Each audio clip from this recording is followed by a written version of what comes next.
పేరు అడగాల. ఈయన మా ఆయన రాజపల్లి లచ్చయ్య. ఈయన ఒక మలాని అనే ప్రైవేట్ కంపెనీలో వర్కర్గా చేస్తాడు. అయితే ఆ రోజు సండే కావడంతో పొలం దగ్గరికి వెళ్ళేసి వస్తున్నాడు. మార్నింగ్ 9:30కి వెళ్ళిండు. తిరిగి వచ్చేటప్పుడు డ్రైవర్ ఎలక్షన్ తోటి లారీ వచ్చి సడన్ గా ఢీకొట్టింది. దాంతో ఆయన పక్కన పడిపోయి కాన్షియస్ లేదు. అక్కడ నుండి అందుబాటులో పక్కన ఉన్న వాళ్ళు అందుబాటులో ఉన్న హాస్పిటల్ కి తీసుకెళ్లి మాకు ఇన్ఫార్మ్ చేసేది. నార్సింగ్ దగ్గర అక్కడికి తీసుకెళ్లి మాకు ఇన్ఫార్మ్ చేస్తే వెళ్ళిన తర్వాత నాకు చాలా ఇంజూరీ అయింది. ఫ్రాక్చర్ అయినాయి, కాలు చెయ్యి 2 చోట్ల ఫ్రాక్చర్ అయింది. ఇక్కడ ఫెసిలిటీస్ లేవు అందుబాటులో. కాబట్టి మీరు హైదరాబాద్ లోని రష్ హాస్పిటల్ కి తీసుకెళ్ళమని మాకు సజెషన్ ఇచ్చిండు. ఇమీడియట్ గా ఇక్కడ హైదరాబాద్ లోని రష్ హాస్పిటల్ కి తీసుకురావడం జరిగింది. ఇక్కడికి వచ్చిన తర్వాత ఎమర్జెన్సీగా తొందరగా ఎమర్జెన్సీకి తీసుకెళ్లి అక్కడ డాక్టర్ శరత్ చంద్ర సార్ కింద అడ్మిట్ చేసుకోవడం జరిగింది. కాలు ఫ్రాక్చర్, చెయ్యి ఫ్రాక్చర్ అయింది కాబట్టి అక్కడ నుండి ఐసీకి తీసుకెళ్లి సర్జరీ చేయడం జరిగింది. ఇమీడియట్ గా ట్రీట్మెంట్ అందించారు.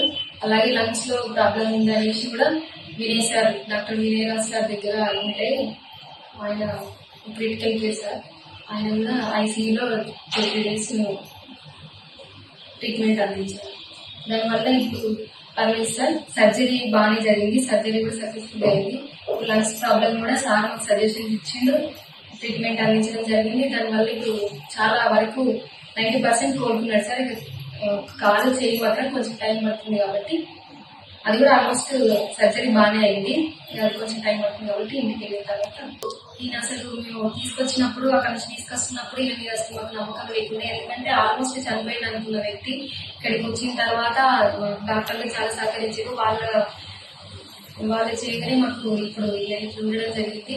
ఎందుకంటే ఆల్మోస్ట్ కాన్షియన్స్ లోకి వెళ్ళిపోయిండు, కోమాలకి వెళ్ళిపోతాడేమో అనుకున్నాము. మాకు అసలు ఇతని మీద నమ్మకం లేకుండా, అలాంటిది డాక్టర్ శరత్ చంద్ర సార్, మళ్ళీ వినయ్ రాజ్ సార్, నవీన్ రెడ్డి సార్ వీళ్ళందరూ చాలా తొందరగా ఇమీడియట్ ట్రీట్మెంట్ అందించారు. చాలా బాగా చేశారు అన్ని. ఇక్కడ ఉన్న నర్సులు కానీ అందరూ ఫెసిలిటీ, అందరు ఫ్యాకల్టీ మొత్తం మాకు సహకరించారు సార్. వాళ్ళు చేయగానే మేము ఇప్పుడు ఇక్కడ ఉన్నాము.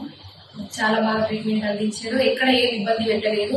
డబ్బుల దగ్గర కూడా అసలు మమ్మల్ని ఇబ్బంది పెట్టలేదు, దేని గురించి ఇబ్బంది పెట్టలేదు సార్. అంతా బాగా మంచిగా అనిపించింది. మాకు వేరే దగ్గరికి వెళ్ళమని చెప్పినా కానీ మేము వెళ్ళలేదు. ఇక్కడనే ఉండి ట్రీట్మెంట్ చేయించుకుంటాం, ఇక్కడనే బాగుందనేసి కూడా మేము ఎవరి మాటలు లేకుండా మేము ఇక్కడనే నుంచి ట్రీట్మెంట్ తీసుకున్నాం సార్. ఇక్కడనే మాకు చాలా బాగా ట్రీట్మెంట్ అందించారు. మేము ఈరోజు దసరా పండుగ రోజు హ్యాపీగా నవ్వుతూ ఇంటికి వెళ్తున్నాము, మంచిగా సంతోషంగా.